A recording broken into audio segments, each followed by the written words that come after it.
Russian submarines rush into Ukrainian territorial waters. August 9, 2025, in the calm southern waters off Odessa, Russia has deployed 12 submarines carrying 600 elite Spetsnaz naval infantrymen towards a strategic Ukrainian base near the coast. Their mission, to infiltrate undetected, overrun the base, and seize it without firing a single missile.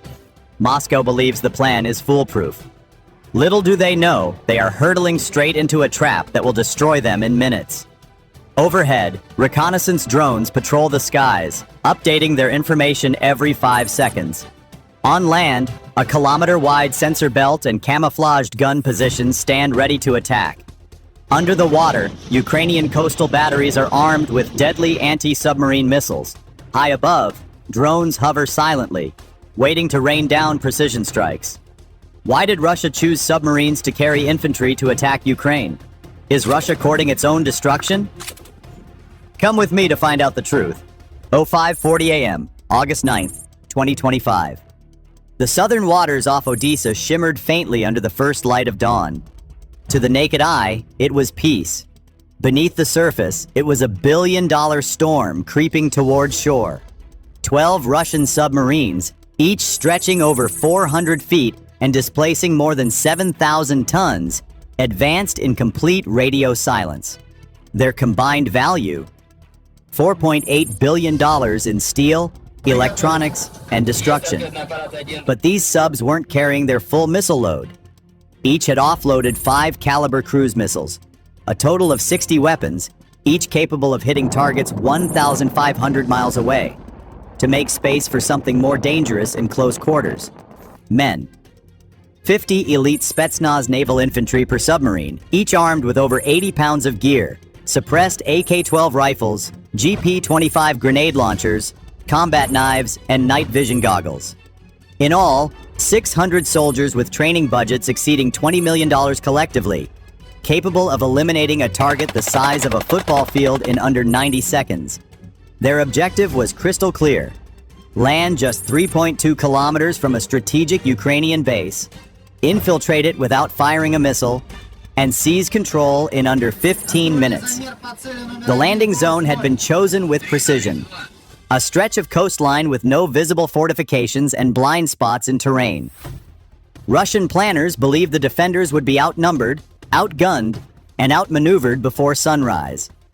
The approach was surgical. The submarines cruised at 6 knots in the thermocline layer to evade sonar, their periscopes never breaking the surface. The first teams would hit the beach in inflatable boats, spread into 5-man squads, and advance in staggered formation. To Moscow, it was a flawless plan. To Ukraine, it would soon become a textbook example of how to turn a predator's stealth into its downfall. If you were the Ukrainian commander in this war, would you order an attack now, or wait until they reach the trap area? Let me know in the comments. The Russian strike force moved inland exactly as planned, their boots sinking into the damp Ukrainian soil just 92 seconds after surfacing. They believed they were ghosts in the dark, unseen, unheard, unstoppable. What they didn't know was that the Ukrainian base they targeted was not defended by walls or barbed wire, but by a $85 million American-supplied sensor network that never slept.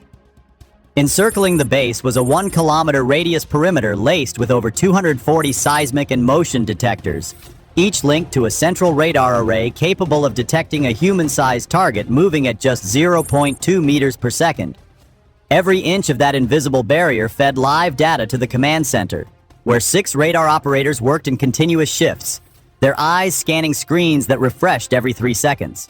On top of that, 14 elevated guard posts were manned 24/7 by rotating squads of 4 soldiers each, their overlapping fields of vision eliminating blind spots. At night, thermal imagers with a detection range of 200 meters ensured no movement went unnoticed. The moment the first Russian squad crossed into the 1-kilometer detection ring, the system came alive. A faint blip appeared on the radar. Then another. Within 5 seconds, the computer confirmed multiple intrusions, all heavily armed. An alert pulsed across the command center, and the senior duty officer picked up the phone to the base commander. There was no panic, no shouting. The order was simple: hold positions, Prepare the trap. In less than a minute, Ukrainian defenders began melting into concealed positions, their silhouettes disappearing into trenches, bunkers, and camouflage nests. Above them, UAV reconnaissance drones the size of backpacks were already airborne, feeding high-resolution images back to the commander every 5 seconds. The hunt had begun, and the hunters had no idea they were now the prey.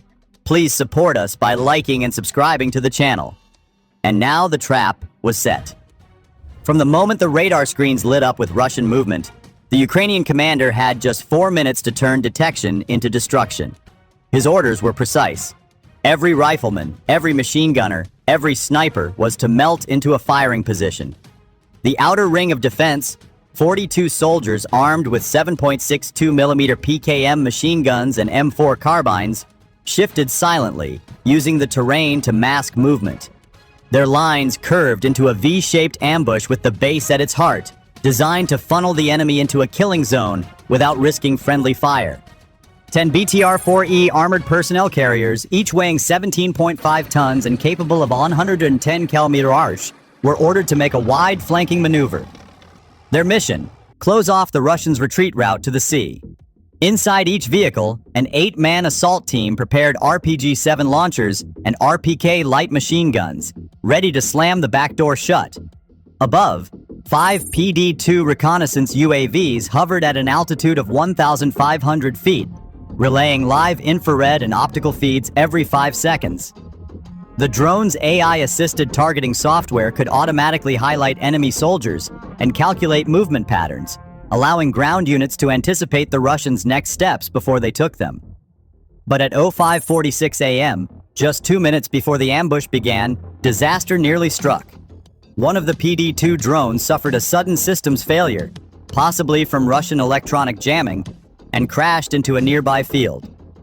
For a brief tense moment, the commander feared the enemy might detect the wreckage and realize they'd been spotted.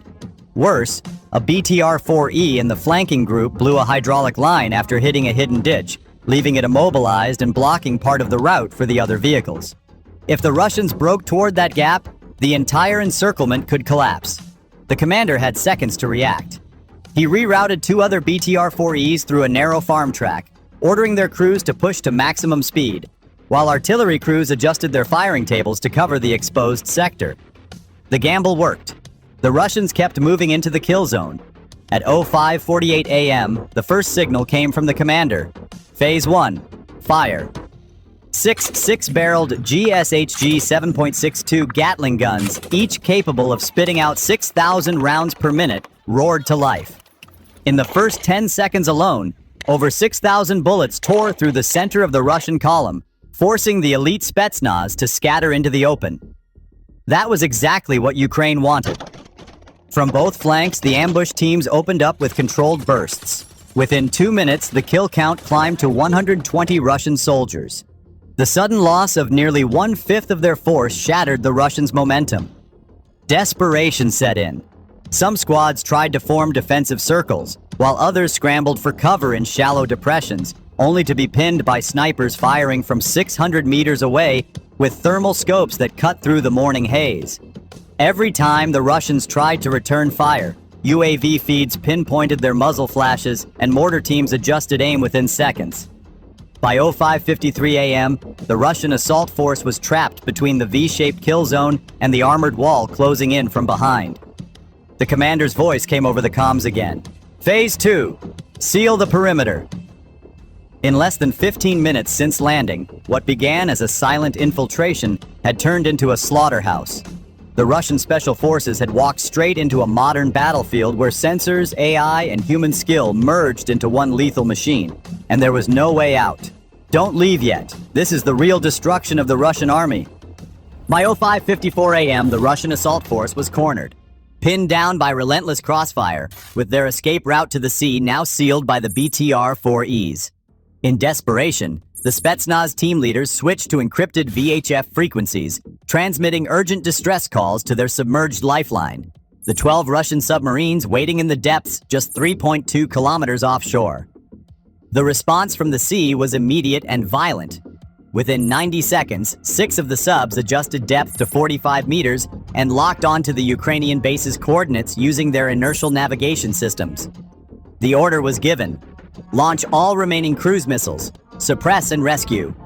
From beneath the waves, 56 Kalibr PL cruise missiles erupted in rapid succession, each a 1,300-pound steel spear capable of traveling at Mach 0.8 with a 1,100-pound high-explosive warhead.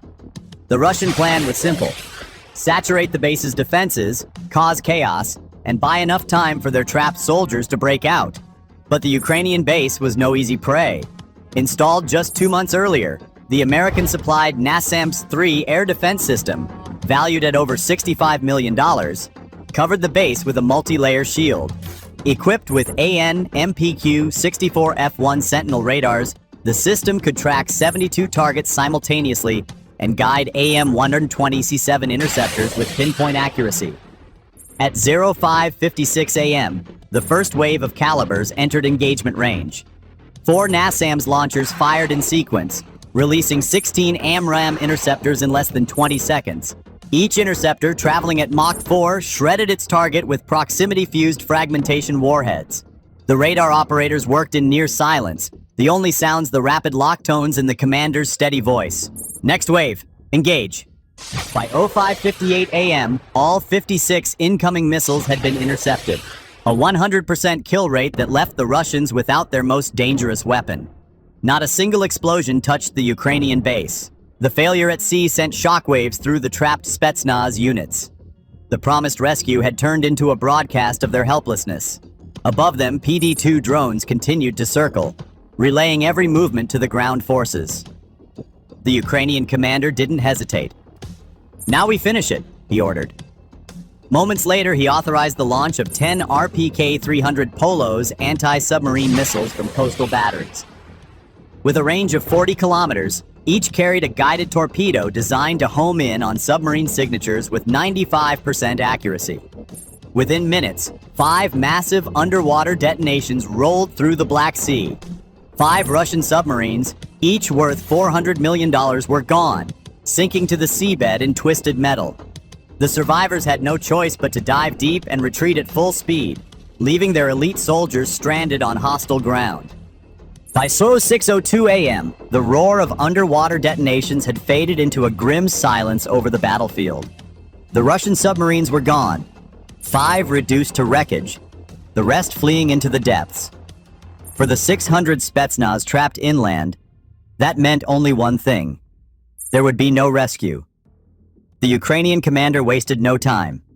He ordered the BTR-4Es to close the last 200 meters of escape routes, their 30mm ZTM-1 autocannons sweeping tree lines where small Russian fire teams still tried to regroup. Overhead, the PD-2 drones switched to low-altitude overwatch at 600 feet, providing real-time GPS coordinates to mortar teams. Each mortar round, fitted with precision PGK fuses, landed within 2 meters of its target, turning attempted Russian defensive positions into smoldering craters. By 06:05 a.m., the Russian force had shrunk dramatically. Body counts from UAV feeds estimated over 180 confirmed dead and nearly 250 wounded. The remaining soldiers, fewer than 170, were running low on ammunition, some down to their last 2 magazines. Their encrypted radios crackled with fragments of desperation. "No extraction. Low ammo. Request last stand positions." But Ukraine wasn't going to risk unnecessary losses. The commander initiated Operation Silent Net, a tactic combining psychological pressure with overwhelming firepower. 4 mobile loudspeakers were driven to the perimeter, broadcasting surrender demands in Russian, while UAVs dropped small thermobaric charges nearby. Not to kill, but to remind the Spetsnaz they were under constant pinpoint surveillance. The effect was devastating on morale. Infrared drone footage showed clusters of Russian soldiers discarding helmets, others waving improvised white flags. At 06:11 a.m., the first group of 23 Spetsnaz emerged from cover, hands on their heads. Within the next 7 minutes, the surrender became total. By 06:18 a.m., all 600 Russian troops, the pride of Moscow's naval special forces, were disarmed, searched, and escorted into temporary holding areas. Each prisoner was biometrically scanned, photographed, and tagged in less than 90 seconds per man, using NATO-supplied portable identification kits. The battlefield was secure. Not a single Ukrainian defensive position had been breached, and friendly casualties were shockingly low. Only 4 wounded in the entire engagement. In less than 40 minutes, an operation that the Kremlin expected to be a bloodless victory had been transformed into one of its most humiliating defeats of the war. A textbook demonstration of how modern surveillance, rapid response tactics, and layered defense could annihilate even the most elite strike force before they fired a decisive shot. In just 38 minutes, a mission worth billions in equipment, training, and planning was reduced to nothing but shattered steel and broken morale. What Moscow envisioned as a surgical strike, 12 submarines, 600 of its most elite naval special forces, ended in complete disaster. 5 submarines worth a combined $2 billion lay on the seabed. Every single soldier who set foot on Ukrainian soil was captured, their weapons and gear seized as trophies of a failed gamble. The Ukrainian victory wasn't luck. It was the product of meticulous preparation. The $85 million sensor network that detected the first intrusions, the NASAMS-3 air defense system that achieved a perfect 56-56 missile intercept rate, and the seamless integration of drones, armored vehicles, and infantry into one cohesive machine. It proved that in modern warfare, information and coordination can be deadlier than any missile barrage. For Ukraine, August 9, 2025 will be remembered as the day an invisible wall held back the deep. For Russia, it will remain a painful reminder that even the most elite forces can be rendered powerless when faced with an opponent who knows every move before it's made. And for the world, it's a lesson written in steel and blood. In the age of sensors and precision targeting, stealth alone is no longer enough to guarantee victory. If you stand with Ukraine, please support us by liking, subscribing to the channel, sharing this video, and making sure the truth gets to as many people as possible.